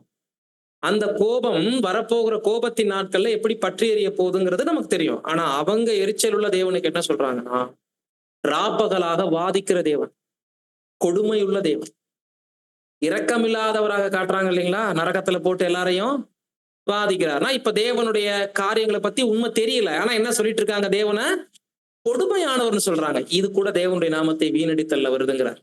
பாயிண்ட் புரியுதுங்களா? இதுல நீங்க என்ன வேணாலும் போட்டுக்கங்க. இப்ப தேவன் ஒருவர் என்பதை புரிஞ்சுக்காம அவரை பல அவதாரங்களா சொல்றது வீணடித்தல் தான். தேவன் அன்பாகவே இருக்கிறாருங்கிறத புரிஞ்சுக்காம அவர் கொடுமையுள்ளவர்னு சொல்றது வீணடித்தல் தான். அவருக்கும் குமாரனுக்கும் உள்ள வித்தியாசத்தை புரிஞ்சுக்காம உபதேசிக்கிறது வீணடித்தல் தான். இப்படி நிறைய சொல்லலாம் இல்லைங்களா? அப்போ வெளிப்படையா ஓப்பனா சொல்லணும் அப்படின்னா, அதான் எந்த ஆராதனை கூடமும் பயபக்தி இல்லாம, உண்மை போதனை இல்லாம நடக்கக்கூடிய எந்த சர்ச்சும் அங்க தேவனுடைய சித்தம் செய்யல, தேவனை பத்தின உண்மை ட்ரூத் இல்ல, ஆண்டவர் இயேசுவை பற்றின விஷயங்கள் இல்ல, ஈடுபலி பத்தி புரிதல் இல்ல, இரண்டாம் வருகை பத்தி இல்ல, எக்ஸெட்ரா, திருத்துவம் பத்தி தெளிவு இல்ல, எல்லாம் போட்டுக்கோங்க. நரகம் ஆத்மா பத்தி உபதேசங்கள்ல தெளிவு இல்லைன்னா, அப்ப அங்க தேவன் செய்ய சொல்லாத ஒன்றை செய்யற இடங்கள் எல்லாம் தேவனுடைய நாமத்தை வீணடிக்கிற இடம். உங்க மத்தியில வந்துட்டா தேவன் வந்துட்டா சொல்றாங்க இல்லைங்களா? அப்ப என்ன பண்ணிட்டு இருக்காங்க? அந்த இடத்துல தேவனுடைய நாமத்தை வீடுல வழங்கிட்டு இருக்காங்க. அங்க யாரும் இல்ல, அவர்கள் நடுவுல அவர் இல்ல. ஆனா வாயில என்ன பண்ணிட்டு இருக்காங்க? உங்க மத்தியில இருக்கிறார் இருக்கிறார் இருக்கிறார், கை தட்டுங்க கை தட்டுங்கும் போது என்ன பண்ணிட்டு இருக்காங்க? அவங்களே அறியாம தேவனுடைய நாமத்தை, ஏன்னா அவங்களுக்கு தேவன் வேற இல்லை, கிறிஸ்து வேற இல்லை. அப்ப தேவனுடைய நாமத்தை சரிவர புரிந்து கொள்ளாமல் போதிக்கின்ற இடங்கள், பயன்படுத்தக்கூடிய இடங்கள் அனைத்துமே வீணிலே வழங்குவது என்று அங்க சொல்றார். கொலோசையர் 2ஆம் அதிகாரம் இதற்கு ஆதாரமாக 20 சில வசனங்களை படிங்க. நீங்கள் கிறிஸ்துவுடனே கூட உலகத்தின் வழிபாடுகளுக்கு மரித்ததுண்டானால், இன்னும் உலக வழக்கத்தின்படி பிழைக்கிறவர்கள் போல மனுஷருடைய கற்பனைகளின்படியும் போதனைகளின்படியும் நடந்து, தொடாதே, ருசி பாராதே, தீண்டாதே என்கிற கட்டளைகளுக்கு உட்படுகிறது என்ன? இவையெல்லாம் அனுபவிக்கிறதினால் அழிந்து போகுமே. இப்படிப்பட்ட போதனைகள் சுய இஷ்டமான ஆராதனையையும் மாயமான தாழ்மையையும் சரீர ஒடுக்கத்தையும் பற்றி ஞானம் என்கிற பெயர் கொண்டிருந்தாலும் இவைகள் மாம்சத்தை பேணுகிறதற்கே ஒழிய மற்றொன்றிற்கும் பிரயோஜனப்படாது. உபதேசங்களை சொல்றார். இன்னைக்கு ரோமன் கேத்தலிக்லயும் சிஎஸ்ஐ போன்ற வேத உபதேசங்களுக்கு மீறி செயல்படக்கூடிய சடங்காச்சாரங்கள், புசியாதே, தொடாதே, விழாக்க கொண்டாட்டங்கள்லாம் இன்னைக்கு நிறைய பார்க்கிறோம். ஏலம்லாம் விடுறாங்க சில சபைகள்ல. என்ன ஆச்சரியமா இருக்கு நமக்கு, இன்னும் ஏலம்லாம் சொல்றாங்க. அதெல்லாம் எங்க இருந்துச்சு பைபிள்ல? கர்த்தர் எங்க இதெல்லாம் கற்றுக் கொடுத்தாரு? அப்ப இது பூராமே மனித மார்க்கத்தின் மூலமாக ஏற்பட்ட போதனைகள். ஒண்ணுமே இல்ல இதுல, என்ன இல்ல, தேவ சித்தம் அங்க இல்ல. அப்ப இந்த மாதிரி ஆராதனை நடைபெறக்கூடிய இடங்கள் எல்லாமே மாயமான ஒரு தாழ்மையிலும், தேவ தூதர்களுக்கு செய்யக்கூடிய வணக்கம்னா அவங்களுடைய தலைவர்களை பின்பற்றி ஒரு அமைப்பு ஏற்பட்டு அந்த அமைப்புக்குள்ள என்ன ஒரு காரியங்கள் ஏற்படுத்தப்பட்டிருக்கோ அதை ஜனங்கள் பின்தொடர்ந்து போறாங்க. பேர் யாருக்கு? கடவுளுக்கு. கடவுள் சொன்ன மாதிரியே இவங்க என்ன பண்றாங்க? தப்பான விஷயங்களை கை கொண்டு நடக்கிறாங்க. ஆக டோட்டலா சொல்லணும்னா ஒரே வார்த்தையில, அசத்தியம் இருக்கக்கூடிய அனைத்து ஆராதனை கூடங்களும், நற்செய்தி கூடங்களும், சபை என்ற பெயரில் நடைபெற்று வரக்கூடிய சகலவிதமான ஆராதனைகளும் தேவனுடைய நாமத்தை வீணிலே வழங்கக்கூடிய இடங்கள். அவ்வளவுதான். அடுத்து இந்த தேவனுடைய நாமத்தை வீணிலே வழங்குவதை குறித்து நம்ம அடுத்த பாயிண்ட் நம்ம பார்க்கும் போது, இப்ப நம்ம விஷயத்துல வரலாம். இஸ்ரேல் ஜனங்கள் வீணிலே வழங்குறது ஆணையிடுதல் பத்தி பார்த்தோம். அந்த மாதிரி நம்ம யாருமே ஆணையிடுதல் கூடாதுங்கிற ஒரு லெசன் நம்ம பார்த்தோம். பொதுவாக சத்தியம் அறியாத இடங்கள்ல நடைபெறுகிற சகல ஆராதனைகளும் தவறானது, அது தேவனுடைய பெயருக்கு அவப்பெயரை கொண்டு வரும்னு பார்த்துட்டோம். மூணாவது, இப்ப பெயரை அறிந்த ஜனங்களா இருக்கக்கூடிய நாம தேவனுடைய பெயரை பிராக்டிக்கலா எப்படியெல்லாம் வீணில நம்ம வழங்குறோம் அப்படிங்கிற ஒரு கோணத்துல பார்க்கும்போது, பொதுவாகவே தேவனுடைய பெயரை நம்ம எங்க பயன்படுத்தணும், எப்ப பயன்படுத்தணும், எப்பெல்லாம் பயன்படுத்த கூடாது அப்படின்னு கேட்டா நம்மளுடைய பதில் என்ன? தேவனுடைய பெயரை எங்க பயன்படுத்தலாம், எங்க பயன்படுத்த கூடாது? எங்கேயுமே பயன்படுத்தக்கூடாதுன்னு சகோதரர் சொல்றாரு. அந்த பதில் கரெக்டா? பிரதர் ஜெபத்துல பயன்படுத்தலாம்னு பிரதர் சொல்றாரு. பிரதர் என்ன சொல்றாருன்னா எங்கேயும் பயன்படுத்த கூடாதுன்னு சொல்றாரு. பிரதர் ஜெபத்துல பயன்படுத்தலாம்னு சொல்றாரு. வேற ஏதாவது பதில்? சகோதரர் சொல்றாரு ஜெபத்திலையும் பயன்படுத்த கூடாது. வேற? கரெக்ட் தான். எங்கேயுமே பயன்படுத்த கூடாது என்று சகோதரர் சொல்லிருக்கிறாரு. அப்ப ஃபாலோ கிளாஸ் எடுக்கும்போது எப்படி சொல்லுவீங்க? திருத்துவம் பாடத்துல கிளாஸ் எடுக்கும்போது என்ன பண்ணி ஆகணும்? தேவனுடைய பெயரை பத்தி பாடம் எடுக்கும்போது அந்த இடத்துல தேவனுடைய பெயரை சொல்லலைன்னா அப்ப யாருன்னு எப்படி தெரியப்படுத்த முடியும்? இதைத்தான் JWS நண்பர்கள் தப்பா புரிஞ்சுக்கிறாங்க. அவருடைய பெயர் பிரஸ்தாபம் உலகம் பூரா நம்ம தெரிவிக்கணும்னு போய் பேரை சும்மா சும்மா சும்மா சும்மா சொல்லிட்டு இருப்பாங்க. அது இல்ல. கிளாஸ்ல சிருஷ்டிகரை பத்தி அந்த 3வது பார்க்ல நம்ம பேசும்போது பரிசுத்தாவை பேசிட்டு குமாரன் பேசிட்டு தேவனிடத்துல கொண்டு போய் சேர்க்கும் போது அந்த பாடத்துல இதனுடைய எபிரேய விளக்கத்தையும் கிரேக்ல அது எப்படி உச்சரிக்கப்படுதுங்கிறதையும் அந்த பேருடைய பிரஸ்தாபம் என்னங்கிறதையும் சொல்லியே தீரணும். அதை தவிர தேவனுடைய பெயரை நம்ம எங்கேயும் பயன்படுத்த வேண்டிய அவசியம் இல்லை. இப்ப ஜெபத்துலன்னு சகோதரர்கள் சொன்னீங்க. சகோதரர் சொன்னார் ஜெபத்துல கூட கர்த்தர் இயேசு எத்தனை முறை பயன்படுத்தியிருக்கார் பிதாவாகிய தேவனுடைய பெயரை? 100 முறை என் பிதா உங்கள் பிதா, என் பிதாவின் இடத்திற்கு போறேன், உங்கள் பிதாவின் இடத்திற்கு போறேன், என் பிதா என்னிலும் பெரியவர். இப்படித்தான் அப்பா தந்தை பிதாங்கிற வேர்டு தவிர பிதாவாகிய தேவனுடைய பெயரை ஒரு முறையாகிலும் ஆண்டவரோ அப்போஸ்தலர்களோ புதிய ஏற்பாடுல பயன்படுத்தவே இல்லை. இருக்கிறவராகவே இருக்கிறேன் என்ற வார்த்தை கூட புதிய ஏற்பாட்டுல இல்ல. தீமோத்தேயில வர்றது கூட அவருடைய தன்மை பத்தி, ஒருவராய் சாகாமை உள்ளவர், ஒருவரும் சேரக்கூடாத ஒளியில் வாசம் பண்ணுகிறவர், மனுஷரில் ஒருவரும் கண்டிராதவர், காணக்கூடாதவர் தன்மையை விவரிக்கிறாரு. ஆனால் அந்த பழைய ஏற்பாட்டுல பயன்படுத்தப்பட்ட பெயரை ஆண்டவரோ அப்போஸ்தலர்களோ ஜெபத்தில் கூட என்ன பண்ணல. போதும். ஏன்னா இப்போ இது எதனால சகோதரர்கள் மத்தியில கேஷுவலா ஆகுது இன்னைக்குன்னா, பொதுவான கன்வென்ஷன் போன்ற மீட்டிங்ல ஆராதனை கூடங்கள்ல ஜெபிக்க கூப்பிட்டாலே அவங்க முதல்ல பெயரை பயன்படுத்திட்டு தான் உள்ள போகணுங்கிறத ஒரு சடங்காவே நினைச்சிருக்கிறாங்க. அப்பா கிட்ட ஒரு பிள்ளை போய் விண்ணப்பம் வைக்குது, தனக்கு தேவையான உதவியை கேட்குது, பண உதவியோ வேலை, எந்த ஒரு பிராக்டிக்கலா நான் சொல்றேன். எந்த பையன் போய் அப்பா பேரை சொல்லி பணம் கேட்பான்னு சொல்லுங்க. இப்ப அப்பா என்னை இந்த இடத்துல வந்து டிராப் பண்ணுங்க, வண்டி எடுங்கன்னு சொல்லுவான். புரியுதுங்களா? அப்பா பேரை சொல்லி வண்டி எடுனா என்ன ஆகும்? புரியுதுங்களா? இப்ப அப்பா பேர் வந்து பாத்தீங்க அப்படின்னா ஏதாவது ஒரு உதாரணத்துக்கு வச்சுக்கோங்க. இப்ப பேச்சிமுத்துன்னு வச்சுக்கோங்க. அவங்க பையன் வந்து பேச்சிமுத்து வண்டி எடு, நீ ஸ்கூல்ல விட்டு வா. பண்ணுக்கு வேணா நீ குழந்தைங்க சொல்லும், எனக்கு வந்து ஸ்கூல்ல ஃபீஸ் கட்டணும் பேச்சிமுத்து, முதல் 10,000 எடுத்துட்டு வா அப்படின்னா அது முதல்ல அப்பாவுக்கு கொடுக்குற மரியாதையா? அப்பான்னா அதுலயே எல்லாம் அடங்கிருச்சு. ஏன் பேரை சும்மா சொல்லிட்டு இருக்கணும்? தேவையே இல்லைல்ல. அதனாலதான் ஆண்டவரோ அப்போஸ்தலர்களோ கற்றுக் கொடுக்கல. ஒருவேளை இதை ஆர்கியூமெண்டா யாராவது பேசினாங்கன்னா அவங்களோட ஆர்கியூமெண்ட் பண்றது நமக்கு வேஸ்ட். ஆண்டவர் கற்றுக் கொடுக்காத எந்த மாதிரியும் வேதத்துல நமக்கு கட்டளை கிடையாது. தேவனுடைய நாமத்தை நீங்க ஜெபத்துல சொல்லுங்க அப்படின்னு சொல்லியிருந்தாருன்னா ஓகே, அவர் சொல்லியிருக்காரா அப்படின்னா தான் அவர் சொல்லியும் தருவார். பழைய ஏற்பாடே அதை நமக்கு அங்கீகரிக்கல. பிரசங்கி 5:2 தேவ சமூகத்தில் நீ துணிகரமாய் உன் வாயினால் பேசாமலும் மனம் பதறி ஒரு வார்த்தையையும் சொல்லாமலும் இரு. தேவன் வானத்தில் இருக்கிறார், நீ பூமியில் இருக்கிறாய், ஆதலால் உன் வார்த்தைகள் சுருக்கமாய் இருப்பதாக. இந்த வசனத்துக்கு சகோதரர் கமாண்ட் கொடுக்கும்போது என்ன சொல்றாருன்னா, ஜெபத்துக்கு போகும்போதே இன்னது பேச போறீங்கன்னு நிச்சயத்தோட போங்க.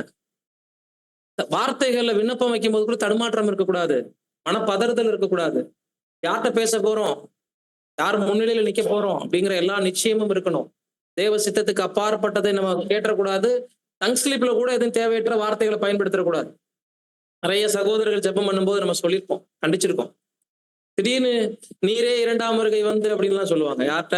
பிதாவாகிய தேவனுடைய. ஒரு சகோதரர் சொல்லிட்டாரு, நீர் மரித்த அந்த நாளை நாங்கள் நினைவு கூறும்படி அப்பா எங்களுக்கு சத்தியத்தை கொடுங்க. யார் மரித்த நாளை? பிதாவைன்னு ஆரம்பிச்சுட்டு நீர் மரித்த அந்த நாளைங்கிறாங்க. இது எதனால வந்த குழப்பம் தெரியுங்களா? ஜெபத்துக்கு போகும்போது ஆண்டவர் என்ன கத்துக் கொடுத்தாரோ அதை ஒதுக்கி தள்ளிவிட்டு ஆண்டவர்கிட்டையும் பேசுறோம், தேவனிடத்திலையும் பேசுறோங்கிற கான்செப்டை தப்பா புரிஞ்சுக்கிட்டு போறாங்க பாத்தீங்களா? அதனுடைய விலை. ஆண்டவர் கரெக்டா ஒரு ஸ்ட்ரக்சர் நமக்கு ஃபாலோ பண்ண சொல்லியிருக்காரு. அப்பா கிட்ட போங்க, அப்பா நாமத்தை மகிமைப்படுத்துங்க, அப்பா சித்தம் செய்யும்படி கேளுங்க, என் நாமத்துல ஜெபத்தை முடிங்க. இதுல எங்க அவர் காட்டின பாதையை விட்டு வழி விலகுறோமோ அங்கதான் நமக்கு நாமளே நம்மளை என்ன பண்ணிக்கிறோம்? குழப்பிக்கிறோம். புரியுதுங்களா? அப்ப யோசிக்கணும். பெயர் என்பது பயபக்திக்குரியது, ரொம்ப ரொம்ப பரிசுத்தமானது.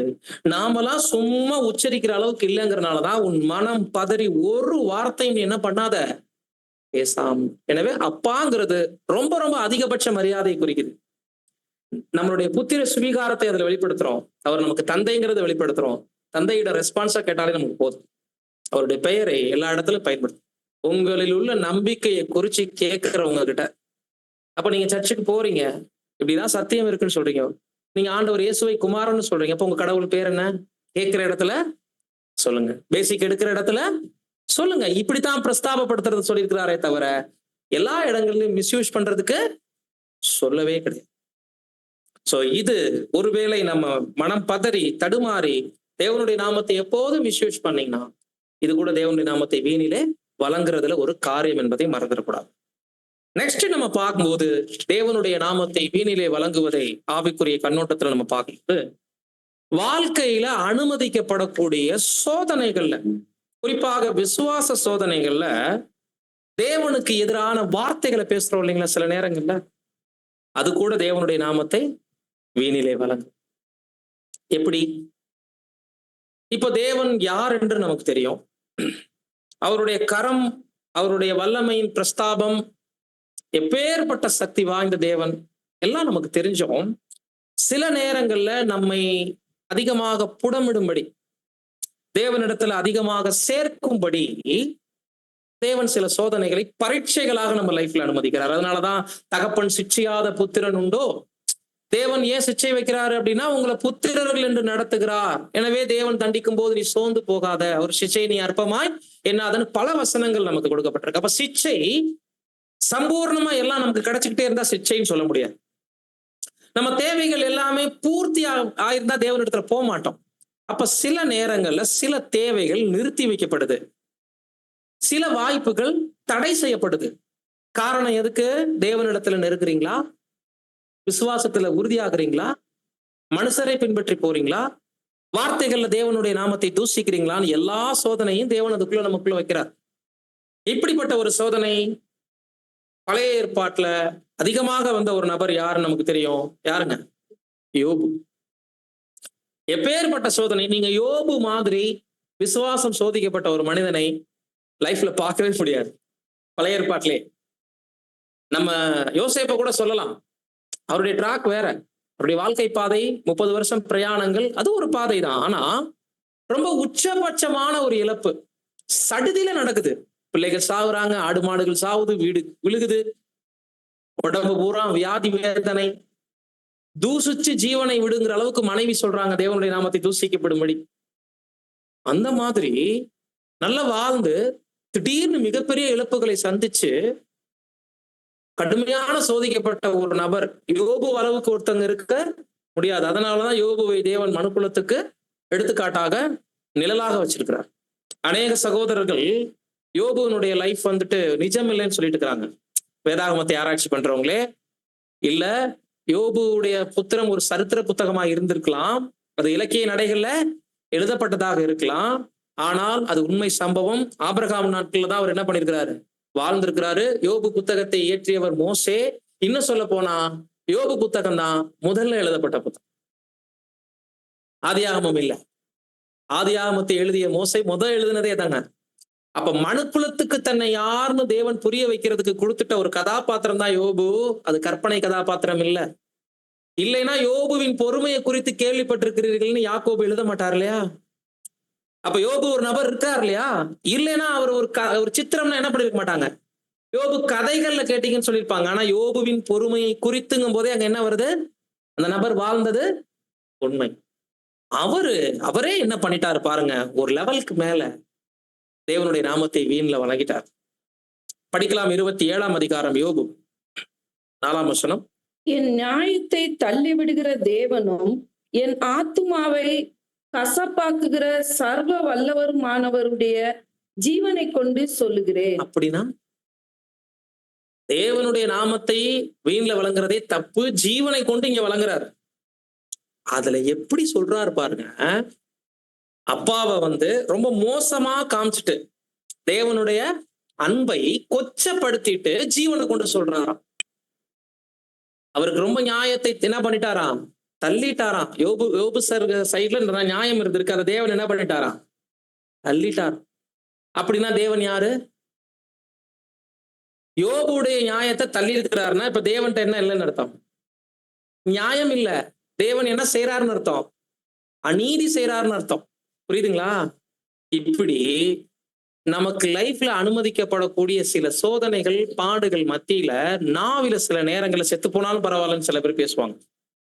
எனக்கு இது சம்பவிக்கிறதுக்கு நான் இல்லாம இருந்தாலே நல்லா இருக்கும்னு சாபத்தீடான வார்த்தைகளை பேசுறதே தேவனுடைய நாமத்தை நம்ம தூஷிக்கிறதா, தேவனுடைய நாமத்தை வீணிலே வழங்குறது தான். அதுக்கு எடுத்துக்காட்டு தான் யோபு.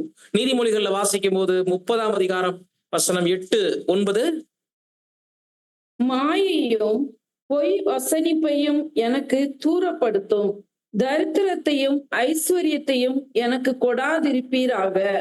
நான் பரிபூரணம் அடைகிறதுனால் மறுதலித்து கர்த்தர் யார் என்று சொல்லாதபடிக்கும், தரித்திரப்படுகிறதுனால் திருடி என் தேவனுடைய நாமத்தை வீணிலே வழங்காதபடிக்கும் என் படியை எனக்கு அளந்து என்னை போஷித்தருளும். ஆமா, ரொம்ப சம்பூர்ணம் தேவனை மறந்துட்டாலும் தேவநாமம் தூஷிக்கப்படும்படி நம்ம லைஃப் இருக்கும்.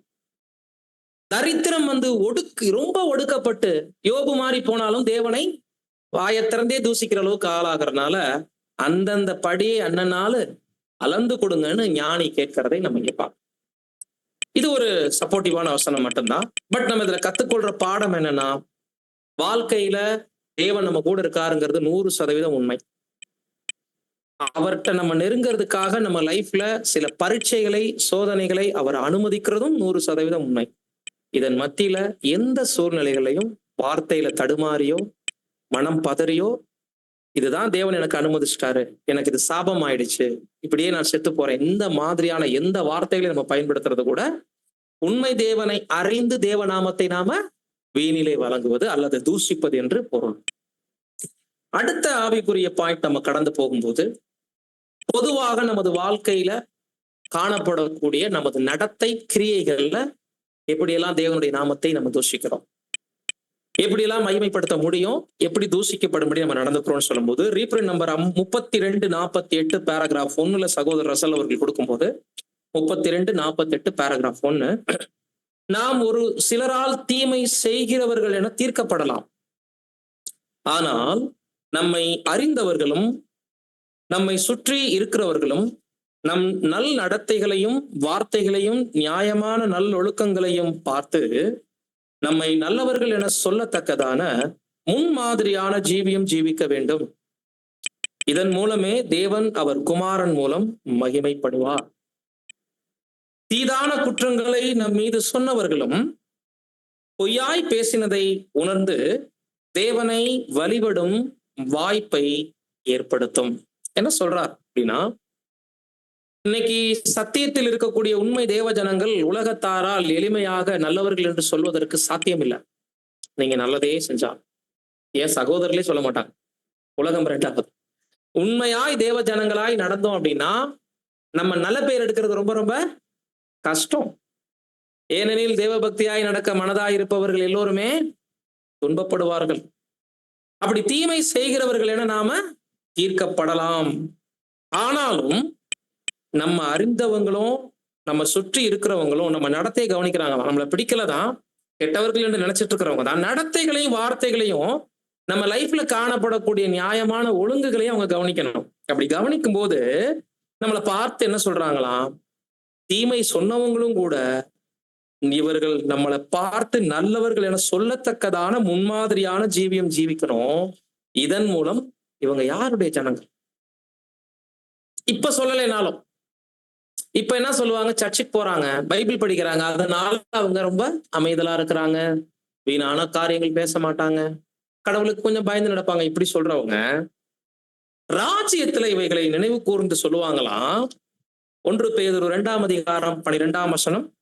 புறஜாதிகள் உங்களை அக்கிரமக்காரர் என்று விரோதமாய் பேசும் விஷயத்தில் அவர்கள் உங்கள் நற்கிரியைகளை கண்டு அவற்றின் நிமித்தம் சந்திப்பின் நாளிலே தேவனை மகிமைப்படுத்தும்படி நீங்கள் அவர்களுக்குள்ளே நல் நடக்கை உள்ளவர்களாய் நடந்து கொள்ளுங்கள் என்று உங்களுக்கு புத்தி சொல்கிறேன். சேம் இப்ப நம்ம பார்த்த பாயிண்ட அப்படியே சொல்றாரு பாருங்க இங்க வசனத்துல. புறஜாதிகள் உங்களை அக்கிரமக்காரர்கள் என்று பேசும் விஷயத்துல சந்திப்பின் நாள் அப்படின்னா எது? சந்திப்பின் நாள் என்பது எதை குறிக்குதுங்க? தேவனுடைய ராஜ்யத்தில் உயிர்த்தெழுதல்ல வந்து எல்லாரும் போறாங்க ஒருவரை ஒருவர். அப்ப ஒரு சிலர் அவங்க மத்தியில இருக்க மாட்டாங்க. யாரு? உண்மையான தேவனுடைய மணிகள் பரலோகம் போயிருப்பாங்க. இப்ப இவங்களை பத்தி இவ்வளோ தீய விஷயங்களை பேசணுமே, சொன்னமே, பட் அவங்க நம்ம மத்தியில இல்லைன்னா இவங்க உண்மையான கடவுளுடைய ஜனங்களாக இருந்திருக்காங்க, இவங்க கிறிஸ்துவனுடைய அடிச்சுவட்டை பின்பற்றி இருக்கிறாங்க, உண்மையிலேயே அவங்கள நம்ம ரொம்ப தூசிச்சிட்டோம்னு சொல்லிட்டு அன்னைக்கு ஃபீல் பண்ணுவாங்களாம். 3ஆம் அதிகாரத்துல கூட அப்படியே வாசிங்க. 1 பேதுரு 3:16. கிறிஸ்து கேட்ட உங்கள் நல்ல நடக்கையை தூஷிக்கிறவர்கள் உங்களை அக்கிரமக்காரர் என்று உங்களுக்கு விரோதமாய் சொல்லுகிற விஷயத்தில் வெட்கப்படும்படிக்கு நல் மனசாட்சி உடையவர்களாய் இருங்கள். பாத்தீங்களா? இப்பவே அதை நம்ம சாத்தியமாக்க முடியும். நம்மளை தூசிக்கலாம், எவ்வளவு நாள் பொய் சொல்லலாம், பழி போடலாம், ஆனா நம்மளுடைய கிரியை உணர்ச்சி வசப்படாம ரொம்ப நிதானத்தோடு அன்போடு நல்லடக்கையோடு இருந்துச்சுன்னா கவனிச்சுட்டே இருப்பாங்க. ஏதாவது ஒரு இடத்துலயாவது எவ்வளவு இவங்க கிட்ட கோவப்படுத்தினாலும் அவங்க கோவப்பட மாட்டாங்க, தீமை செய்ய மாட்டாங்களே அப்படின்னு மனசுக்குள்ள வச்சிருப்பாங்க. ஒரு நாள் சொல்லுவாங்க. இப்ப சொல்லலைனாலும் ராஜ்யத்துல நிச்சயமாக சொல்லுவாங்க என்பதுதான் பேதுருனுடைய இந்த 2 வசனங்களுடைய கருத்தாக நம்ம பார்க்கணும். பாருங்க, இப்படி எல்லாம் தேவனுடைய நாமத்தை வீணிலே வழங்குறது என்பது பெயரை உச்சரிப்பது மட்டும் இல்ல, சத்தியம் பண்றது மட்டும் இல்ல, நம்ம லைஃப்ல எல்லா இடங்கள்லையும் நம்ம வீணாக பயன்படுத்துவதை குறித்து இங்க நம்ம பார்க்கிறோம். குறிப்பாக சோதனை நேரங்கள்ல தூசிச்சிட்டாலும் தேவனுடைய நாமத்தை வீணில வழங்கு. கடைசி பாயிண்டாக இந்த ஒரு பாடத்திற்கு இறுதி ஒரு கன்க்ளூஷன் விஷயமாக நம்ம இதை பார்க்கும்போது, அதாவது தேவனுடைய நாமத்தை வீணிலே வழங்குவதை குறித்து பார்க்கும்போது, நவம்பர் 8ஆம் தேதி பரலோக மன்னாவுல இதுக்கு அடிஷனலா தான் சொல்றாரு ஒரு பாயிண்ட். அப்படி கொடுங்க, அந்த அடையாளம் வச்சிருப்பாரு. இதை பிதாவாகிய தேவனுடைய நாமம் தூஷிக்கப்படும்படி நம்ம நடந்து கொள்வதை பார்த்தோம் இல்லைங்களா? அதோட அடிஷனல் பாயிண்ட் தான் இது. வாசிங்க. உன் தேவனாகிய கர்த்தருடைய நாமத்தை வீணிலே வழங்காதிருப்பாயாக. யாத்ராகமம் 20:7. இந்த நியாய பிரமாணம் ஆவிக்குரிய இஸ்ரேலருக்கு கொடுக்கப்படாதிருந்தோம். இதன் ஆவிக்குரிய விளக்கம் எவ்வளவாய் நமக்கு அருளப்பட்டிருக்கிறது என்று வேண்டும். என்ன அழகா இருக்குன்னா, அந்த கட்டளை இஸ்ரேல் ஜனங்களுக்கு சொன்ன மாதிரி நமக்கு கொடுக்கப்படலைனாலும் ஆவிக்குரிய வகையில் இது எவ்வளவு விஸ்தாரமாயிட்டு போயிட்டு இருப்பாரு. தேவ நாமத்தை வீணிலே வழங்குவதை எத்தனை கோணங்கள் நம்ம பார்த்துட்டு இருக்கிறோம். அதனுடைய பொருள் ஆழமா இருக்குன்னு சொல்லும் போது இங்க வேற பொருள் கொடுக்கிறாரு பாருங்க, படிங்க. ஏனென்றால் கிறிஸ்துவின் நாமத்தை நம்முடைய நாமமாக ஏற்றுக்கொண்டிருக்கிறோம். இப்ப தேவனுடைய நாமத்தை வீணிலே வழங்குவது யாரு பேருக்கும் போகுது.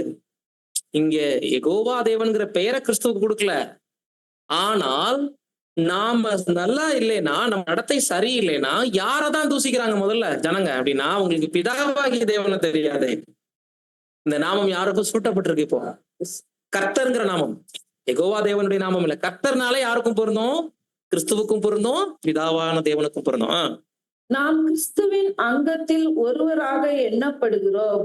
தலையாகிய கிறிஸ்துவின் பரிசுத்த நாமம் சரீரம் முழுவதற்கும் வழங்கப்படுகிறது. இது ரொம்ப முக்கியமான பாயிண்ட்ங்க. அதனாலதான் இந்த மன்னாவை இம்பார்ட்டண்டா படிக்க சொன்னது. கிறிஸ்துவனுடைய நாமத்துக்கு அவப்பெயரை கொண்டு வர்றதுன்னா இன்னொரு விதத்துல என்னன்னா, நம்ம சரீரத்துக்குள்ள அவர் வாசமா இருக்கிறாருன்னு பொருள்படுது. அவருடைய சரீர அங்கங்கள் நாம அவர் தலைன்னு சொன்னா அவரை சுமந்து தெரியணும். இப்ப நம் கிரியை வேற மாதிரி இருந்துச்சுன்னா யாருக்கு தூசணம் வருதுங்கிறாரு? நம்ம நடத்தை வேற மாதிரி இருந்துச்சுன்னா, நம்ம கிறிஸ்து மாதிரி ஜீவனம் பண்ணலைன்னா, வேற மாதிரி நம்ம லைஃப் இருந்துச்சுன்னா, தூசிக்கிறவங்க டைரக்டா கிறிஸ்துவ தான் தூசிக்கிறதுக்கு சமம். அது உங்களை பார்த்து யாராவது ஒருத்தவங்க திட்டினாங்கன்னா கூட அது யாருக்கு தான் அந்த தூசணம்? கிறிஸ்துவுக்கேன்னு சொல்ல வர்றாரு. கிறிஸ்துவின் ஸ்தானாதிபதியாகவும் பிரதிநிதியாகவும் இந்த உலகிலே ஜீவிக்கிறவர்களாகிய நாம் இதன் மூலம் நாம் பெற்றுக்கொள்ள கௌரவம், மதிப்பு, பொறுப்பு இவை யாவையும் காத்து நடக்க கடமைப்பட்டுள்ளோம்.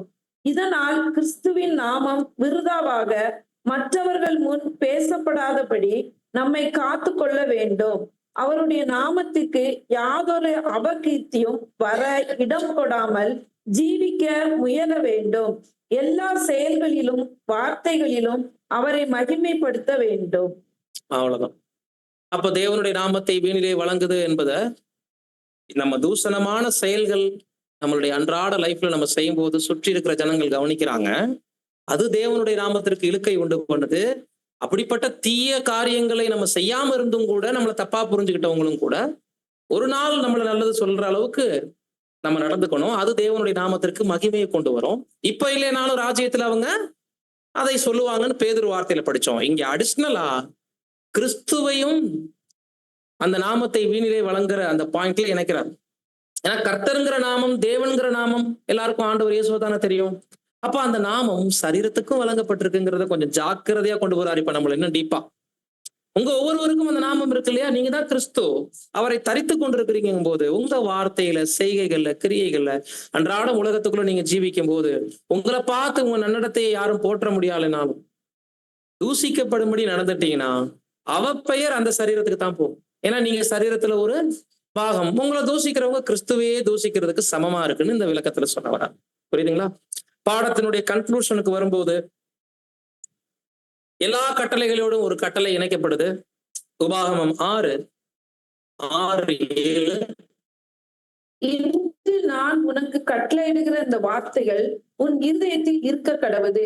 நீ அவைகளை உன் பிள்ளைகளுக்கு கருத்தாய் போதித்து, நீ உன் வீட்டில் உட்கார்ந்திருக்கிற போதும், வழியில் நடக்கிற போதும், படுத்துக் கொள்ளுகிற போதும், எழுந்திருக்கிற போதும் அவைகளை குறித்து பேசி அவைகளை உன் கையின் மேல் அடையாளமாக கட்டி கொள்வாயாக. அவைகள் உன் கண்களுக்கு நடுவே ஞாபகக்குறியாய் இருக்க கடவது. இந்த உபாகமம் 6:6-7 10 கற்பனைகளுக்கும் பொருந்தும். அதற்கும் மேல சொல்லப்பட்ட எல்லா கட்டளைகளுக்கும் பொருந்தும். என்னன்னா தலைமுறை தோறும் இதை டிரான்ஸ்ஃபர் பண்ணிட்டே இருக்கு, கடத்திக்கிட்டே இருக்கு. ஏன்னா உங்க பிள்ளைகளுக்கு உங்க கடவுள் யாருன்னு தெரியணும், அந்த கடவுள் எப்படிப்பட்டவர்னு தெரியணும், உங்களை எப்படி நடத்தினார்னு தெரியணும், உங்ககிட்ட என்ன எதிர்பார்க்கிறாருங்கிறது தெரியணும். அந்த பிள்ளைகளுக்கு எப்படி போய் சேரும் விஷயம் அப்படின்னா தலைமுறையாக ஒவ்வொரு பெரியவங்களும் அடுத்தடுத்த குழந்தைகளா இருக்கிறவங்களுக்கு சொல்லும் போது அந்த குழந்தை வளரும் போது தன் குழந்தைக்கு சொல்லும். இப்படி எப்படிலாம் சொல்லணுங்கிறாருன்னா படுத்திருக்கும் போதும், எழுந்திருக்கும் போதும், பேசும் போதும், சாப்பிடும் போதும், தூங்கும் போதும், உட்கார்ந்து இருக்கும் போதும், நடக்கும் போதும் சொல்லிக்கிட்டே இருக்கு. அப்ப இதுல என்ன கத்துக்கிறோம் அப்படின்னா சகோதரர் ரொம்ப சீரியஸா ஒரு விஷயம் சொல்றாரு. நம்ம குழந்தைகளுக்கு தேவனுடைய நாமத்தை உள்ளத்துக்குள்ள நம்ம பதிக்கிறோம். எப்படி பதிக்கணும் அப்படின்னா, நம்ம கடவுள் பேர் என்ன அப்படின்னு கேட்கிறாங்கன்னா ஒரு தடவை சொல்றோம் தேவனுடைய பேர் இதுதான். கடவுளுடைய குமாரன் யாரு? ஆண்டவர் இயேசு. இது பேரை சொல்லிடுறோம். இப்ப சபைகளுக்கு போகும்போதெல்லாம் அவங்களுக்கு மனசுல என்ன பதிவாகுது? அப்பா அம்மா தேவனை தொழுது கொள்ள போறாங்க, ஆண்டவர் மூலம் தொழுது கொள்ள போறாங்கிறது புதிய விஷயம் இல்லை. அவங்களுக்கு என்ன ஆயிடுச்சு? ரிஜிஸ்டர் ஆயிடுச்சு. ஆனா சகோதரங்க என்ன சொல்றாருன்னா, இந்த குழந்தைகள் அன்றாடம் வீட்டுல நீங்க என்ன செய்றீங்கிறத பார்த்துட்டே இருப்பாங்க. அப்பா அம்மா வாரத்துல ஒரு நாள் சர்ச்சுக்கு போறாங்கிறது அவங்களுக்கு ஹைலைட் ஆகாது. அப்பா அம்மா பைபிள் படிக்கிறாங்கிறது ஹைலைட் ஆகாது. ஜெபிக்கிறாங்கிறது ஹைலைட் ஆகாது. இதெல்லாம் ஃபார்மாலிட்டிஸ் கூட செஞ்சுட்டு போலாம்.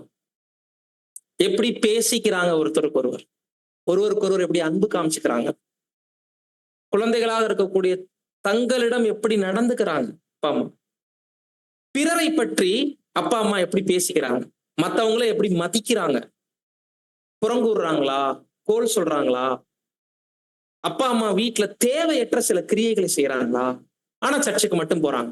இது ரெக்கார்ட் ஆயிரும். வாரத்துல ஒரு நாள் சர்ச்சுக்கு போறோங்கிறது ரெக்கார்ட் ஆகிறது மேட்டரே கிடையாது. அது பேசவில்லையும் அப்படித்தானே பண்றாங்க. ஆனால் வாழ்நாள்ல எல்லா சூழ்நிலைகள்லையும் சந்தர்ப்பங்கள்லையும் நம்மளுடைய பரலோக தந்தை இவர்தான், அவருடைய மகன் ஆண்டவராக இயேசு கிறிஸ்து, அவங்க மாதிரியே தான் நம்ம இருக்கணும். ஆண்டவர் கத்துக் கொடுத்த மாதிரி நம்ம லைஃப் இருக்கணும்னா உங்களுடைய பேச்சுக்கள்லையும் நடத்தைகள்லையும் எல்லா விஷயங்கள்லையும் உங்க குழந்தைகள் உங்களை கவனிச்சுக்கிட்டே இருக்கிறதுனால ஜாக்கிரதைப்படுங்கன்னு சொல்றாங்க. நீங்க மத்தவங்களை எப்படி கௌரவிக்கிறீங்களோ அதுதான் உங்க குழந்தைகளுக்கு மரியாதையை கத்துக் கொடுக்குற விஷயமா. மத்தவங்கள பின்னாடி விட்டு வேற மாதிரி பேசுறோம், ஒரு கேலி கிண்டலா விளையாடுறோம்னா கூட குழந்தை மனசுல நீங்க கடவுளை பேர்ல வச்சிருக்கீங்கிறது அவனுக்கு தேவையே இல்லை. நம்ம அப்பா இந்த கடவுளை கும்பிடுறாருங்கிறது அவனுக்கு மேட்டர் இல்ல. அந்த கடவுள் என்னவா இருக்கிறாரு, அந்த கடவுள் எப்படி லைஃப் லாங் நம்ம கூட இருக்கிறாரு, அந்த கடவுளுக்கு நம்ம பேரண்ட்ஸ் எப்படி பயப்படுறாங்க. இதுதான் படுத்திருக்கும் போதும் எழுந்திருக்கும் போதும் உட்காரும் போதும் நீ போதிச்சுக்கிட்டு இருந்தா போதனையில இல்ல, வாழ்க்கை பிரசங்கம் ரொம்ப ரொம்ப முக்கியம். இதுல என்ன கன்க்ளூடா சொல்லி முடிக்கிறாருன்னா, அப்படி லைஃப்ல எல்லா இடங்கள்லயும் நம்ம ஜாக்கிரதையா இல்லைன்னா நம்ம குழந்தைகள் முன்னாடியே நம்ம தேவனுடைய நாமத்தை தூஷிக்கிறதுக்கு அது சமம். பைபிள் படிக்கலாம், பிரேயர் பண்ணலாம், சபைகளுக்கு கூடி வர்ற இடங்களுக்கு போயிட்டு வரலாம்.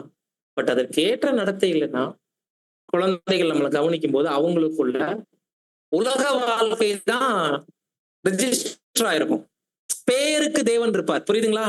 அப்ப வாழ்க்கை முழுவதும் பிதாவாகிய தேவனையும் கிறிஸ்துவையும் நம்ம பிரதிபலிக்கலைன்னா நம்ம வீட்டுக்குள்ள இருக்கக்கூடிய குழந்தைகளுக்கே அது ரட்சிப்பு இல்லாத ஒரு சூழலை உருவாக்கிறோம். எனவே பல கோணங்கள்ல தேவனுடைய நாமத்தை நம்ம மகிமைப்படுத்தவும் முடியும், வீணிலே வழங்கவும் முடியும் என்பதை உணர்ந்தவர்களாக தேவனுடைய நாமத்தை நாம தூசியாத வண்ணம் வாழ்க்கையில எல்லா சூழல்களையும் காத்து நடப்போமாக. அடுத்த முறை கட்டளை எண் 4 பரிசுத்த ஓய்வு நாள் எனக்கூடிய தலைப்புல நாம சந்திக்கலாம். வசனங்களை பொறுமையுடன் கேட்ட உங்கள் யாவரையும் தேவன் தாமே ஆசீர்வதிப்பாராக. ஆமென்.